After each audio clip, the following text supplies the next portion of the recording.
Amis lecteurs, amis téléspectateurs, amis du Congo, nous sommes ici devant le Parlement fédéral belge et en ce jour, deux membres de la NVA, le plus grand parti politique et en Flandre et en Belgique, ont reçu une délégation de pasteurs congolais. De quoi ont-ils parlé? Eh bien, suivez cela dans ce reportage que l'Info en ligne des Congolais de Belgique vous propose. Vendredi 31 août 2018, une quinzaine de pasteurs d'origine congolaise vivant en Belgique ont été reçus au Parlement belge par deux têtes de liste de la NVA pour les prochaines communales. Karl Van Loo, sénateur et tête de liste dans la commune de Ganchoren, Laurent Moutambaï, conseiller de l'homme politique belge le plus populaire Théo Franken et tête de liste dans la commune de Molenbeek.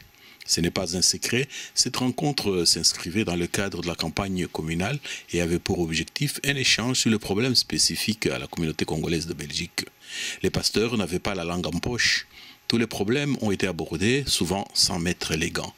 Les difficultés pour avoir des locaux pour le culte, l'emploi dans la communauté, la ségrégation raciale, le refoulement des exilés, l'opinion qui circule selon laquelle la NVA est un parti xénophobe, les promesses souvent non tenues des politiciens en général et l'inévitable question de la position de la NVA dans la politique belge vis-à-vis de la RD Congo.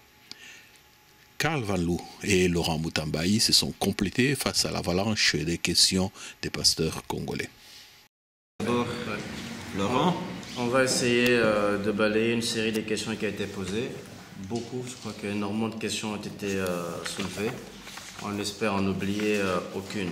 On va essayer conjointement d'y apporter des éléments de réponse, mais si dans nos réponses vous avez l'impression que les questions sont restées sans réponse, n'hésitez pas à nous le faire remarquer. D'entrée des jeux, j'ai eu une impression. Je peux être dans l'erreur. Je ne sais pas si vous avez tous eu l'occasion de suivre régulièrement l'activité des députés NVA au niveau européen et au niveau fédéral. Je sais que les interventions sont en néerlandais, mais quand je vous entends, j'ai l'impression que c'est un sentiment personnel. J'ai l'impression que ces différents travaux ne vous ont peut-être pas atteint. Sur le dossier congolais, je peux ajouter, donner quelques éléments. Il a dit qu'il a été assuré l'observation électorale en 2011 au Congo. Le rapport a été fait, ça a été débattu au Parlement. C'est bien que vous soyez là, vous êtes des encadreurs de la communauté des pasteurs. C'est important de suivre ce qui se passe au Parlement. Très important. Regardez bien la télévision et en particulier les jeudis. Pardon, vous voyez l'importance que les médias accordent aux séances plénières ici à la Chambre. On dit que la Chambre, c'est le cœur de la démocratie, ce n'est pas des paroles vaines. C'est-à-dire que tout se fait ici. Tous les débats s'effectuent ici. On veut savoir si on a dit quelque chose sur le Congo, il faut suivre ce qui s'est fait ici. Mais quand on ne suit pas, évidemment, on a l'impression qu'ils sont venus vers nous. Ils nous ont parlé du Congo et puis ils ont disparu. sur ce point, je peux vous dire aussi que donc moi-même au Parlement flamand, ma collègue Peter Leux au Parlement européen, fédéral et Marie de Mesmaker au Parlement européen, on a déjà posé plusieurs questions. On le retrouve toujours dans les rapports du Parlement.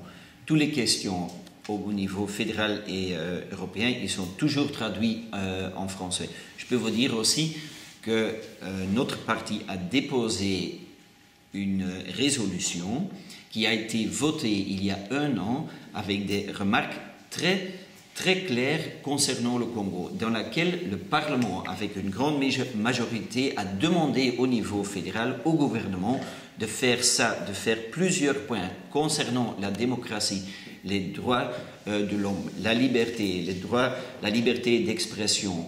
Et donc, c'est une initiative que mon parti a prise au niveau fédéral. C'est une décision qui a été prise par ce Parlement pour mettre pression sur le gouvernement fédéral.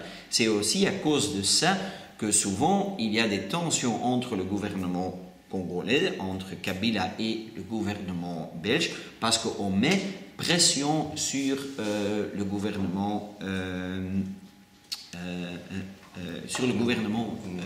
congolais. Et donc, souvent, on lit des petites choses dans les journaux, mais c'est souvent un tout petit article, mais il y a des débats très importants dans le Parlement fédéral, et c'est toujours notre parti, même avec des autres partis qui prennent l'initiative, pour les résolutions, pour les débats, pour les questions orales dans la séance plénière, dans les commissions, et c'est toujours une question pour le ministre Reinders. Je dois vous dire aussi, on est dans un gouvernement, on est vraiment, comme c'est déjà expliqué, on est le parti le plus important en Flandre, mais même en Belgique, mais on est encore en coalition.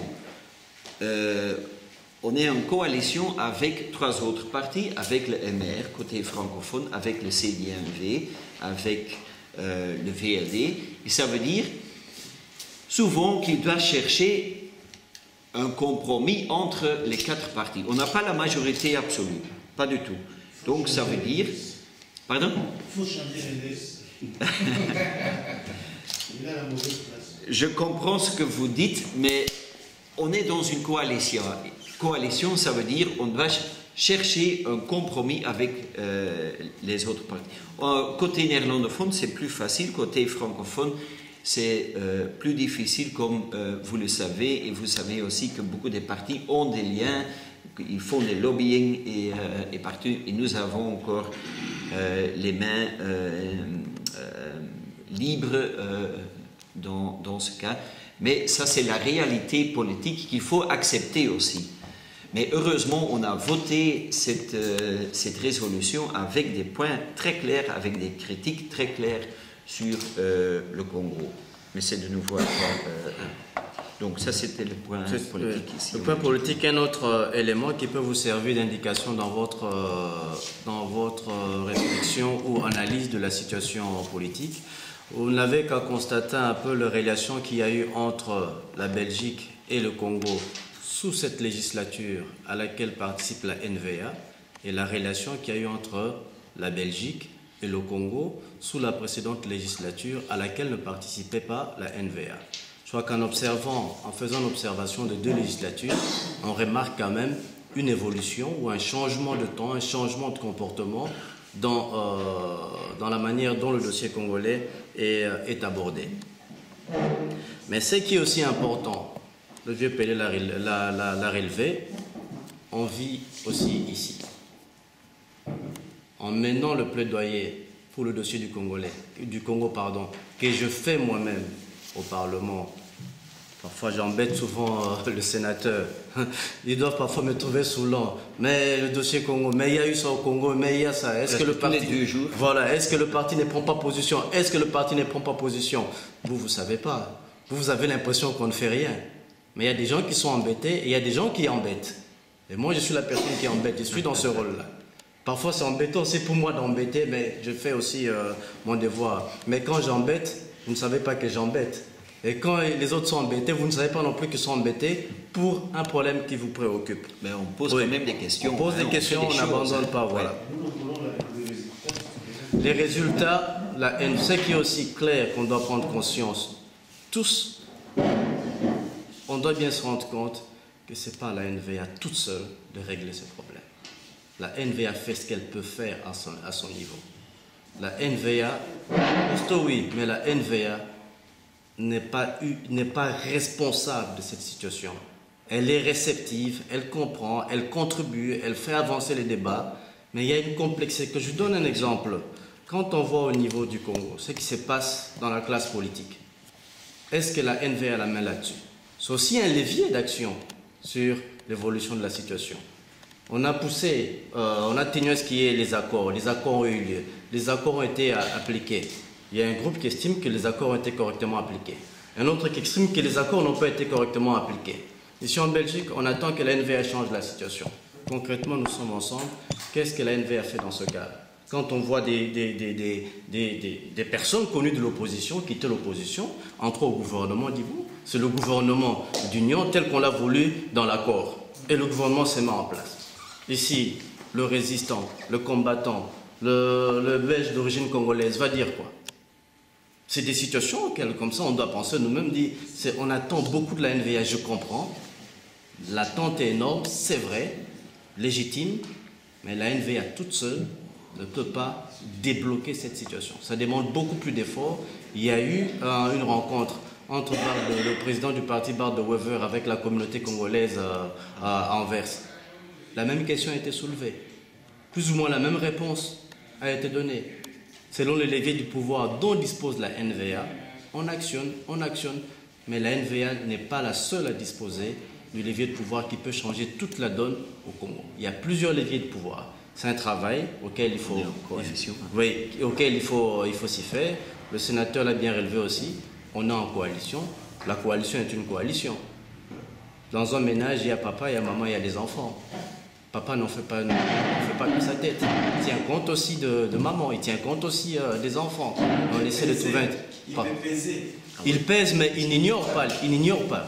On se comprend bien. Non, parce que. Oui. S'il vous plaît, je peux. Oui, vas-y. Oui, parce que si vous dites que. Non, parce qu'ils vont rien faire, parce qu'ils sont dans une coalition. Je ne dis pas que la NVA n'a aucun levier. Je dis qu'il n'a pas tous les leviers. Les leviers parce que nous considérons que la NVA, comme vient de dire le pasteur Justin, nous considérons que la NVA a du poids. Il peut peser. C'est pas que la NVA va prendre des décisions à tout, mais il peut peser lourd par rapport aux autres partenaires qui composent le gouvernement ou les autres institutions pour accélérer les choses. À l'initiative de la NVA. Vous êtes au courant de la résolution? Après tout, on ne suit plus toutes les résolutions parce que les choses ne changent pas. C'est là que le travail se fait. Si on n'a pas de résultat des résolutions en résolution, on n'a pas de résultat, c'est pas important. Mais c'est justement là qu'on doit être attentif, ce qui s'est fait, parce qu'on attend que la NVA agisse. Elle va agir dans les institutions. Mais dans les institutions, qu'est-ce qu'on fait? Notamment les résolutions. Mais si on dit on ne suit pas les résolutions, on va des résolutions en résolution. Les résolutions de NVA dans tout ce qui est réfugié. Respect Congo. Ce n'est qu'une rencontre. Vous savez, vous êtes d'accord avec moi qu'en une rencontre d'1 heure ou 2 heures, on ne saura pas vider ces sujets. On est disposé à continuer à fixer d'autres rencontres et discuter, prolonger les discussions. C'est sur le dossier congolais, je crois que là on a dit l'essentiel, la résolution a été prise, ça a entraîné ce que cela a entraîné, on voit que Kinshasa est mécontent, aujourd'hui on a la fermeture de la maison Schengen, la résolution a entraîné toute une série de situations. Quand on comprend l'impact de la résolution, on peut comprendre ce qui se passe aujourd'hui. Ça c'est le volet Congo. Mais je pense et j'espère qu'on n'est pas là que pour le Congo, que pour parler de la situation du Congo. N'oublions pas, nous vivons ici. N'oublions pas ça. On a parfois tendance à oublier ça. Nous vivons ici, nous construisons nos vies ici, nous avons des enfants ici, qui vivent ici et qui grandissent ici, et dont on doit aussi construire le futur. Et quand nous avons l'occasion de nous retrouver, ne perdons pas ça de vue. C'est aussi un élément important à aborder. Parce que les partis fonctionnent ici. Ils ont un mode de fonctionnement. Certaines décisions se prennent au Congrès. Dans ce congrès-là de partis, la NVA, même CDH, il y a combien de Congolais qui assistent? Nous devons nous investir aussi sur le plan local. Nous sommes ici. Si nous vivons ici, si nous devenons forts, la communauté congolaise devient forte ici sur place, nous pèserons aussi sur les décisions qui se prennent sur le Congo. Je vous citerai un exemple. Nous devons nous voiler pas la face. Matopé nous a parti. Moi, je suis un de ceux qui ont créé ce quartier quand on était étudiant. Aujourd'hui, il y a un des chauffeurs, bourgmestre de la fonction, guinéen. Il est arrivé ici 20 ans après nous. À qui la fin? Pour compléter le vieux Pelé, je peux aussi dire qu'il y a eu plusieurs rencontres entre la NVA et la communauté congolaise. Beaucoup de visages que je vois ici ne sont pas venus à cette rencontre. Et ça rejoint ce que dit notre aîné. Nous impliquer. Impliquons-nous. Participons, ce que moi j'appelle la participation citoyenne. Le souci n'est pas simplement d'accorder sa voix à la NVA, et je l'ai toujours répété, il faut suivre sa voix. Qu'est-ce que la NVA fait de ma voix? Je sais que j'ai accordé à la NVA ma voix pour un problème précis, pour un dossier Congo. Si c'est le dossier du Congo, je vais suivre qu'est-ce que la NVA fait du dossier Congo. Le dossier Congo, on en parle où? Est-ce que c'est à la commune de Gand ou bien c'est au Parlement flamand ou au Parlement fédéral? Si c'est au Parlement fédéral qu'on en parle, c'est là que je dois focaliser mon attention. Et j'ai voté la NVA pour les allocations ou bien pour les logements sociaux. Bon, si c'est les logements sociaux qui m'intéressent, que je suive un peu ce que la NVA fait par rapport aux logements sociaux. Et ça va faciliter aussi la compréhension et même l'appréciation du travail que le parti fait. Et pour passer à un autre point, sinon je crains que nous restions là jusqu'à la fin, le débat reste ouvert, hein, on s'en rend bien compte tous. Passer à un autre point, il y avait une question sur le logement. Il est important de savoir qu'ici en Belgique, il y a plusieurs échelons de pouvoir. Il y a des questions qui sont traitées à l'échelon fédéral ou national et des questions qui sont traitées à l'échelon régional. Quand on parle par exemple de logements sociaux, le fédéral n'a pas de prise là-dessus. C'est des questions qui sont réglées à l'échelon régional ou local. C'est là qu'on a la main sur les logements sociaux. S'il y a un problème au niveau de l'attribution de logements sociaux... On a oublié le problème d'enseignement à la communauté aussi. Voilà. Il y a à Molenbeek ou je ne sais où, le fédéral peut aussi constater comme vous qu'il y a un souci quelque part à Molenbeek ou quelque part à Grand-Soren ou à Saint-Gilles, mais le fédéral ne saura pas venir dire pourquoi vous accordez à tel, pourquoi pas à tel autre. C'est aussi des éléments à prendre en ligne de compte. Et là, je peux dire aussi que notre ministre dans le gouvernement flamand a déjà pris plusieurs initiatives dans la lutte contre le racisme. J'ai entendu ici plusieurs choses qui sont vraiment inacceptables et qui existent aussi. Mais il y a un plan par le gouvernement flamand contre le racisme au niveau du logement, mais aussi au niveau de l'emploi. C'est vraiment une lutte contre le racisme. Vous savez très bien que le chômage est maintenant, heureusement, très bas. Mais donc, il faut continuer cette lutte contre le racisme. Il y avait aussi la question, est-ce que la NVA va créer des nouveaux emplois? C'était une question que vous avez posée. Mais donc, est-ce que la NVA va créer des nouveaux emplois? On ne va pas créer partout des fonctionnaires pour créer des fonctionnaires. Qu'est-ce qu'on veut? Un climat en Flandre, en Belgique, où les entrepreneurs peuvent créer des emplois. Ça, c'est dans l'intérêt de tout le monde. Autrement, on n'est pas des socialistes, créer des jobs pour créer des jobs au niveau officiel. Non, on veut un climat où les entrepreneurs peuvent créer des emplois. Ça, c'est un peu une attitude de la NVA. Bien sûr, avec une tolérance vis-à-vis de toutes les communautés, avec une lutte contre le racisme, où tout le monde a des chances pour trouver du travail en Flandre. Et heureusement, des initiatives qui ont été prises par le gouvernement flamand, aussi par le gouvernement flamand, on voit que le chômage est très diminué. Oui. Et donc, ça, ce sont des initiatives que le gouvernement fédéral et le gouvernement flamand a pris. J'ai noté aussi, oui, les promesses qui ont été faites avant les élections et puis qu'il y a des choses, qu'il y a un peu de déception. Qu'est-ce que je peux répéter? Tous les partis font des promesses et puis on fait un accord du gouvernement au plusieurs niveaux et dans lequel il y a des éléments, les éléments de la NVA, les éléments du CDAV, les éléments du MR, les éléments du VRD. Et ça, c'est un peu le compromis. Ça, c'est l'accord entre 4 partis. On est dans une démocratie, il n'y a aucun parti qui obtient la majorité absolue. Maintenant, c'est très clair, on pèse beaucoup. La NVA, c'est le parti le plus important en Flandre. Au niveau fédéral, on pèse le plus sur l'accord du gouvernement. Mais en tout cas, il faut tenir compte des autres partis. Autrement, c'est une chute du gouvernement et ça, on ne veut pas, bien sûr. On veut... Mais chaque parti a ses points, a ses intérêts dans un accord du gouvernement. et souvent c'est tirer un peu et donner un peu, geven en nemen, donner et prendre. Ça c'est toujours dans une démocratie. On n'est pas dans un État comme on a connu que c'est l'État CDMV ou l'État PS en Wallonie. Non, on est dans une démocratie avec une coalition, mais bien sûr la NVA pèse sur tous les accords, sur toutes les initiatives qui sont prises. On a parlé des jeunes, de l'emploi, de l'allocation, l'habitation, le Congo et ah oui, ouvre asile et migration, oui. Bon. Et malheureusement, mais vraiment, c'est vraiment la dernière réponse parce que je suis déjà en retard, donc j'espère que vous acceptez ça.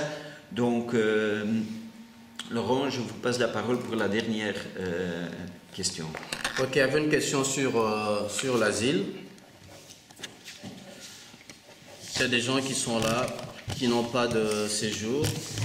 Une question qui depuis 10 ans, plus de 10 ans par exemple, et on met ça sur la tête, sur le compte de la NVA.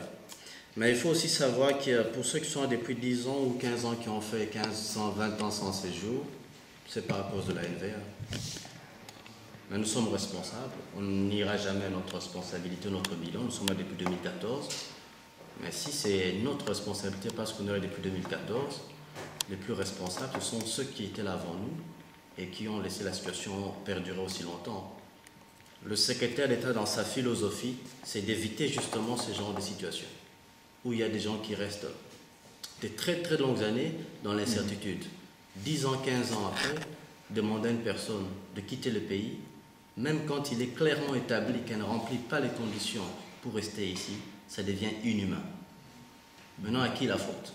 L'autorité publique qui a permis une telle situation ou la personne, voilà, ou la personne qui est restée dans cette situation. Parce que quand on n'est pas en séjour régulier, même le travail, c'est un problème. Hein. On est à la merci des marchands de rêve. Et le but, c'était de réformer les procédures de telle sorte à ce que dans 6 mois, vraiment dans 6 mois, que les gens soient fixés. Ou soit ils peuvent rester ici, ils commencent directement leur vie, ou ils ne peuvent pas rester ici, il y a une décision qui est négative, ils peuvent encore introduire des recours contre cette décision. Si ça va mieux, tant mieux. Si ça ne va toujours pas, et vraiment rester dans le délai raisonnable pour pouvoir prendre une décision responsable, soit on reste ou soit on ne reste pas. Et pour ce qui est de l'asile, on a dans ce pays une instance qu'on appelle le CGRA, qui est l'instance qui analyse en toute autonomie, pour ne pas dire en toute indépendance, les demandes d'asile. Même le secrétaire d'État, tout secrétaire d'État qu'il soit, ne peut pas donner la moindre instruction pour influencer dans un sens ou dans un autre l'examen d'une procédure d'asile. La loi organise les choses comme ça. Quand on n'est pas au courant, on pense que non, c'est le secrétaire d'État. Maintenant aussi, il a bon dos, hein, l'environnement est favorable, il n'y a plus de papier, parce que c'est lui, il est méchant, c'est le méchant, il n'aime pas les étrangers. Mais c'est la loi qui l'a trouvé, c'est pas lui qui l'a établi. On fonctionne avec les instruments juridiques et légaux que nous avons trouvés. Qu'il y ait des gens qui sont là depuis 10-15 ans sans situation, sans réponse, c'est anormal. Si vous avez des cas comme ça, contactez-moi, je suis là, on va voir qu'est-ce qui s'est passé dans une telle procédure, c'est quoi la raison. Parce qu'une procédure n'est pas une autre, un dossier n'est pas un autre. Dans mon expérience à moi, les gens me rapportent des choses, mais quand j'entre en connaissance, je prends connaissance du dossier, c'est totalement différent de ce qui m'est rapporté. Donc il faut voir le dossier, savoir ce qui s'est passé pour pouvoir prendre attitude. On a parlé là des problèmes de nationalité. Il faut aussi voir qu'est-ce qui s'est passé dans ce cas-là. Si on demande des actes de naissance, ce n'est pas seulement valable pour ceux qui sont hollandais, mais c'est la loi qui est ainsi faite. La loi demande des actes de naissance, même pour les originaires d'ici, mais ils ont la facilité parce qu'ils ont une administration ici. Ils peuvent facilement aller prendre l'acte de naissance. Mais quand on n'a pas l'acte de naissance, il y a aussi d'autres possibilités qui permettent de pallier à cette situation. Il faut voir les avocats, il y a ce qu'on appelle les actes de notoriété. On peut les obtenir. Donc ce n'est pas dramatique en tant que tel. Et la personne est hollandaise, elle peut avoir son acte de notoriété. Si elle est durablement établie ici, elle peut le faire ici, par le tribunal. Ça se passe. Hein. Dans un mois, vous allez au tribunal, vous passez devant le juge de paix. Hein. Vous avez votre acte de notoriété, hein, qui doit être homologué ensuite par le juge de première instance. Il faut voir, ça, c'est vraiment pas lié au parti en tant que tel, c'est beaucoup plus des procédures juridiques. Il faut voir un avocat qui peut bien... Voilà, il y a des avocats en tant que sont des experts de la loi qui sont là, ou soit il y a des associations qui sont là aussi pour donner des informations juridiques. Et pour clôturer, merci Laurent, je peux dire, tous les dossiers sont différents. Ce gouvernement ne va pas faire une régularisation collective. Donc il faut toujours garder et contrôler le dossier. Qu'est-ce qui est dans le dossier? Quels sont les papiers? On a des règles, on a des lois, et il faut toujours respecter les règles. Le problème avec les personnes en séjour illégal, à l'époque, était on va régulariser tout le monde. Et on ne regarde pas dans le dossier, parce que tous les dossiers sont différents. Il y a des gens qui ont demandé des papiers, il y a des gens qui ont demandé plusieurs fois d'asile, qui sont refusés. Et donc, on ne peut pas... Et ça, avec la NVA dans le gouvernement, il n'y aura pas une régularisation collective. Non, quelqu'un qui demande d'asile, quelqu'un qui demande des papiers, il y aura donc un contrôle par les instances, comme le commissariat général, il y aura des avis, mais ça, il faut respecter aussi. Mais il y a toujours une possibilité, pour des raisons humaines, par exemple, de demander une exception. Ça, c'est une possibilité. Mais régulariser tout le monde qui reste ici dans un séjour illégal, ce n'est pas acceptable. Ce n'est pas acceptable pour les personnes et ce n'est pas acceptable pour les personnes qui ont toujours accepté les règles, qui ont respecté les règles et les lois qui existent. Et avec ça, messieurs, je veux vraiment clôturer. Je suis déjà une demi-heure en retard.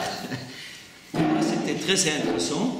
Vous avez les coordonnées de Laurent. Si vous avez encore des questions, si vous avez des notes, vous pouvez toujours envoyer à Laurent. J'espère de vous voir encore. Il faut savoir, on est en campagne. En 6 semaines, on a des élections partout en Belgique. Un avis aussi, il faut, comme communauté, s'intégrer aussi dans les partis politiques. Vous êtes invités aussi à notre parti, à Bruxelles, à Molenbeek, à Ganshoorn, mais aussi je sais, à Alost, il y a aussi des Congolais qui sont très actifs dans la NVA, aussi à Anvers.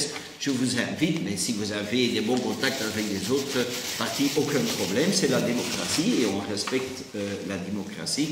Mais pour moi, c'est très intéressant d'avoir les contacts avec vous, avec les prêtres ici, pour connaître les soucis, les problèmes de vos églises, de la communauté et aussi du Congo. Et j'espère de vous rencontrer encore dans le futur. Merci bien. Monsieur Karl Van Loof, bonjour. Bonjour. Vous venez de tenir une réunion, ou plutôt une rencontre avec différents pasteurs congolais ou d'origine congolaise ici en Belgique. Quelles sont vos impressions après cette rencontre? J'ai eu une bonne réunion avec les pasteurs de la communauté congolaise ici à Bruxelles et un peu partout en Belgique. Et donc, j'ai entendu leurs soucis, leurs problèmes qu'ils ont souvent pour trouver des locaux, pour trouver des places pour leurs messes, mais aussi pour les jeunes. Et je connais maintenant mieux et je suis très content d'avoir entendu les pasteurs et la communauté congolaise pour connaître les soucis avec les jeunes, avec les églises, avec l'hébergement et tout ça. Et bien sûr, on a discuté aussi la situation au Congo. Comme vous savez, il y a la Belgique et le Congo, on est des partenaires, mais la situation au Congo est très difficile à ce moment. Y a-t-il des élections? Est-ce qu'on va respecter la démocratie? Qu'est-ce qu'il va passer? Et la Belgique doit mettre pression sur les autorités congolaises pour respecter la démocratie, bien sûr, au Congo. Et je suis très content d'avoir cette réunion et que j'ai pu écouter les pasteurs de cette église ici en Belgique. Monsieur Laurent Moutambaye, vous êtes tête des listes de la NVA à Molenbeek et vous avez eu une grande rencontre avec des pasteurs congolais ici au Parlement belge. Qu'en avez-vous retenu? Comme vous l'avez bien introduit, je suis en effet tête de liste de la NVA dans ma commune à Molenbeek pour les prochaines élections à venir, les élections qui auront lieu le 14 octobre. Je suis donc candidat bourgmestre, ce que cela veut dire en termes clairs. Et la rencontre d'aujourd'hui avec les pasteurs et quelques non-pasteurs issus de la communauté africaine avait pour but de permettre à ces personnes, à ces pasteurs, de rencontrer quelques responsables de la NVA, échanger avec eux sur l'état de la situation ici et l'état des dossiers que la NVA a suivi jusque-là, parce qu'on est dans une période électorale. Ce sont des questions qui surgissaient, que j'ai rencontrées sur terrain, notamment qu'est-ce que la NVA a fait sur tel dossier, qu'est-ce que la NVA a fait sur le dossier Congo, qu'est-ce que la NVA a fait pour ci ou pour ça. Alors je me suis dit, bon, on va organiser une réunion, nous nous retrouvons, les hommes des dieux et les acteurs de terrain d'une part et d'autre part, nous de la NVA, pour avoir une séance d'échange qui nous permettrait de nous enrichir mutuellement. C'était le but. Et ce que j'en retiens, c'était très enrichissant, c'est les préoccupations, les attentes de la communauté. Et on se rend bien compte que les attentes de la communauté sont énormes à l'égard de la NVA. Docteur Philippe Selemani, vous êtes le porte-parole, je dirais, des pasteurs qui sont venus ici au Parlement belge écouter des délégués de la NVA sur leur politique vis-à-vis et du Congo et ici. À l'issue de cette rencontre, quelles sont vos impressions? Merci beaucoup. Mes impressions sont vraiment positives par rapport à cette rencontre et tout ce qui s'est dit ici, surtout le point qui concerne la communauté congolaise ou les églises congolaises ici en Belgique. Et nous avons échangé de bonnes idées, c'était vraiment positif. Et par rapport aussi à la situation qui prévaut au Congo, nous voyons que la position de la NVA, c'est une position enrichissante, une position positive pour aider ce pays à sortir de cette impasse. Et concrètement, qu'est-ce que vous avez le plus retenu? Nous avons retenu un exemple concrètement ce que la NVA fait par rapport à la politique congolaise. La NVA a surveillé les élections de 2011 et puis la NVA essaye aussi d'échanger avec le gouvernement fédéral ici par rapport à la situation du Congo. Concrètement, ce que nous avons retenu en bref, ce que la NVA fait et nous espérons encore que la NVA va faire encore davantage pour sortir de ce pays et surtout sur l'église pentecôtiste ou l'église du réveil ici en Belgique. Bon, la question qui fâche, vous allez voter NVA? Nous allons voter, c'est un secret personnel, mais nous avons été convaincus par rapport au discours de la NVA, par rapport au programme et au plan de société de la NVA. Nous allons soutenir nos frères, nos gens, nos candidats NVA. Merci. Je vous en prie.